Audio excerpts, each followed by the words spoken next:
Laure D'Hauteville est avec nous, elle est la fondatrice et directrice de la foire MENART qui met en avant l'art moderne et contemporain des artistes du Moyen-Orient et de l'Afrique du Nord qu'on appelle MENA. Merci beaucoup d'être avec nous. Merci. Alors, c'est votre 5e édition et cette année vous avez voulu spécifiquement créer une foire autour exclusivement des femmes, artistes femmes de ces régions. Est-ce que vous pouvez nous dire quelle est donc l'histoire de la foire et pourquoi avoir choisi spécifiquement de représenter les femmes cette année? Alors, j'ai voulu exposer en fait cette année que des artistes femmes, d'abord parce que dans les foires, ça ne se fait jamais. C'est-à-dire qu'en Europe, à peu près 38% des artistes qui sont présentés dans les foires sont des femmes. Mais si on parle au niveau des musées, on va dire que 6,6% des artistes dans les musées en Europe sont des femmes.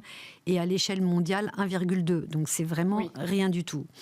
Et pourquoi j'ai voulu faire une édition femme? C'est parce que beaucoup de personnes me disent mais des femmes, ah bon, au Moyen-Orient, il y a des femmes artistes, ah bon, les femmes ont quelque chose à dire, ah oui, elles doivent peindre que des bouquets de fleurs, etc. Et les femmes sont-elles vraiment actives? Et là, je me dis, mais il est temps de remettre les pendules à l'heure. En fait, dans le monde arabe et au Moyen-Orient, et en Iran également, la femme est très impliquée, elle est dynamique, elle est forte. Pour tout ce qui est événements culturels, c'est elle qui est en avant. Je suis bien placée pour le dire, puisque j'ai créé plusieurs foires dans ma vie, dans le monde arabe, et si les femmes n'avaient pas été là, j'aurais jamais pu le faire. La femme de ces régions-là est une femme incroyable, qui est capable de gérer plein de choses en même temps. Mais si on parle aussi un peu dans l'histoire, dans les années 50, quand il y a eu des grandes diwan, c'est-à-dire des lieux où les intellectuels se réunissaient et échangeaient, c'était encore des femmes. Quand on regarde les artistes femmes de la modernité qui peignent et en même temps mélangent l'écriture pour la poésie et non la religion, c'est encore des femmes.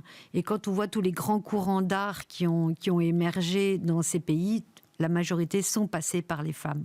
Donc voilà pourquoi je me suis dit, il est temps un peu de remettre le contexte à sa place et de faire une édition 100% femmes.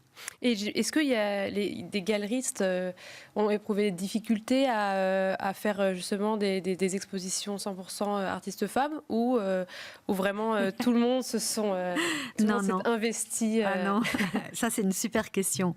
En fait, deux galeries que je connais très bien, avec qui je travaille depuis des années, puisque ça fait plus d'une 30aine d'années que je travaille avec les pays du Moyen-Orient et de l'Afrique du Nord. Certaines galeries m'ont dit une édition femme, mais vous êtes sûr qu'on va vendre?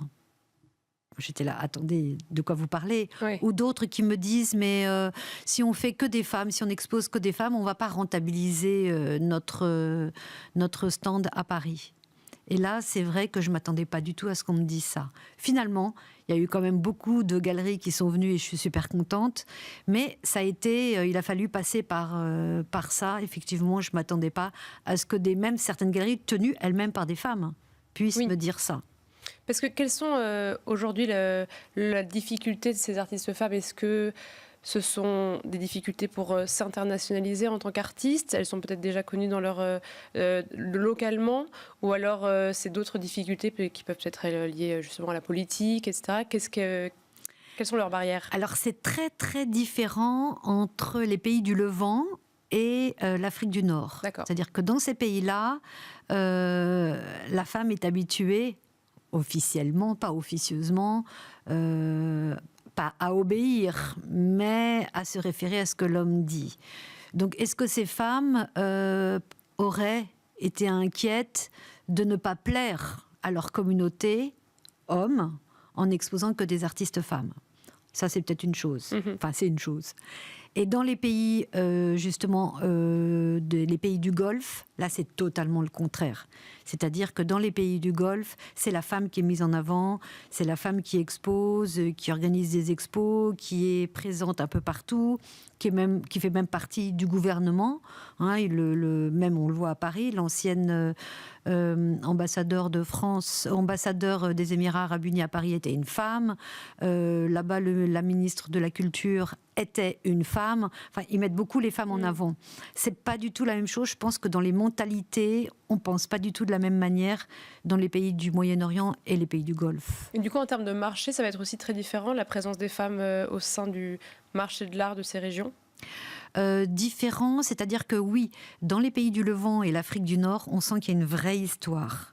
Il y a eu des écoles qui se sont montées, il y a des courants qui ont été faits, et depuis les années 1920 et même encore un peu avant, la femme était vraiment très présente. D'ailleurs, elle était vraiment présente dans ces années-là. C'est un peu après où elle a été effacée. Dans les pays du Golfe, en fait, l'histoire de l'art est assez récente, ce qui est un peu logique. Et donc, eux, ils prennent le marché tel qu'il est aujourd'hui. Donc, eux, leur art est beaucoup plus conceptuel, beaucoup plus vers la photo, la vidéo, les installations. Et justement, ce qui est intéressant, c'est cette communication entre le monde arabe de l'Est et le monde arabe de l'Ouest, et l'Iran encore, qui est encore autre chose. Mais c'est juste vraiment passionnant.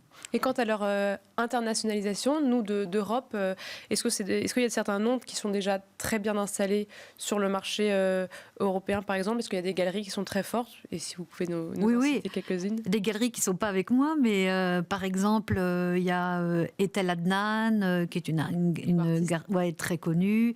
Il y a Simone Fattal, qui est aussi une artiste très connue, qui expose avec... il y a qui d'autre? Beaucoup d'autres grandes artistes très connues comme et qui sont maintenant dans des galeries comme par exemple Continua, comme chez toutes ces galeries-là qui sont sur la place de Paris, mais aussi aux États-Unis, aussi dans d'autres pays en Europe. Et oui, il y a un marché. Et puis il y a aussi les musées qui sont en train d'abord, il y a eu le musée d'art moderne qui a fait cette magnifique exposition sur traversée arabe. Mais il n'y a pas eu que ça. Il y a eu aussi le Centre Georges Pompidou qui avait fait à l'époque une très belle exposition sur les femmes, dans lequel il y avait aussi des femmes artistes du Moyen-Orient. Donc non, les femmes sont en train de naître. Les expositions sont en train de se faire de plus en plus avec ces artistes. Par exemple, au Palais de Tokyo, eux, en ce moment, il y a eu des polémiques dessus, mais ils ont beaucoup d'artistes du monde arabe. Donc c'est en train de naître et d'être reconnu officiellement par le marché et les institutions. Il y a eu aussi un musée qui a ouvert à Mougins, je ne sais pas si vous en avez entendu parler, le musée Femmes, FA2M. Et donc, eux sont partenaires justement avec nous à la foire. Ils vont présenter une artiste de leur collection. Donc, pour dire qu'ils ont aussi des artistes du Moyen-Orient et de l'Afrique du Nord dans leur collection. Donc, de plus en plus, oui, bien sûr que oui. Et enfin... Oui, ces artistes ont leur place et sont reconnus à l'échelle internationale. Est-ce qu'il y a un esthétisme, peut-être aussi une région, parce qu'on en a cité plusieurs, qui plaît particulièrement, je dirais, aux collectionneurs français ? Eh bien, les Français, les collectionneurs français aiment bien les œuvres qui ont des messages à dire, comme tout le monde. Mais est-ce que ces messages de les artistes du Moyen-Orient, qu'est-ce qu'ils peignent et c'est quoi leur message? C'est qu'en fait, un artiste est témoin de son temps. Donc, en fait, il crée ce qu'ils vivent. Ce que nous, occidentaux, on peut nécessairement vraiment comprendre ce que eux vivent. Oui, de ce qu'on voit à la télévision ou dans la presse, mais est-ce que c'est vraiment toujours très bien dit? Donc en fait, en tout cas, ces artistes, voilà, c'est de ça dont ils travaillent, c'est ça qu'ils peignent ou qu'ils créent, et c'est intéressant. Il y a aussi un second point. Pardon, je vous prends peut-être de votre temps. Non, je vous en prie. Qui est très intéressant, c'est que dans certains pays, par exemple au Liban, les livres d'histoire que les enfants apprennent à l'école s'arrêtent au mandat français. Après, il n'y a pas eu de livre d'histoire. D'accord. Donc à l'école, les enfants, après le mandat français, après les années 50, ils ne savent pas vraiment quelle est l'histoire de leur pays, parce qu'il y a tellement de clans politiques différents qui ne se sont pas mis d'accord sur l'histoire du Liban. Donc finalement, qui va pouvoir raconter l'histoire du pays? C'est les artistes. Donc un artiste est témoin de son temps, l'artiste crée ce qu'il vit, et d'ailleurs quand on fait l'amalgame entre les œuvres qu'on voit par rapport à ce qui se passait réellement dans ce pays, c'est super intéressant. Voilà. Bien sûr. Bien, merci beaucoup Laure d'Hauteville. Je rappelle que vous êtes la fondatrice et la directrice de la foire Ménart qui a lieu du 20 au 22 septembre à la galerie Joseph. Merci à nous 5 rue Saint-Méry, parce qu'il y en a plusieurs galeries Joseph. Et donc merci beaucoup de nous avoir suivis et on se retrouve la semaine prochaine pour un nouveau numéro d'Art et Marché. Merci.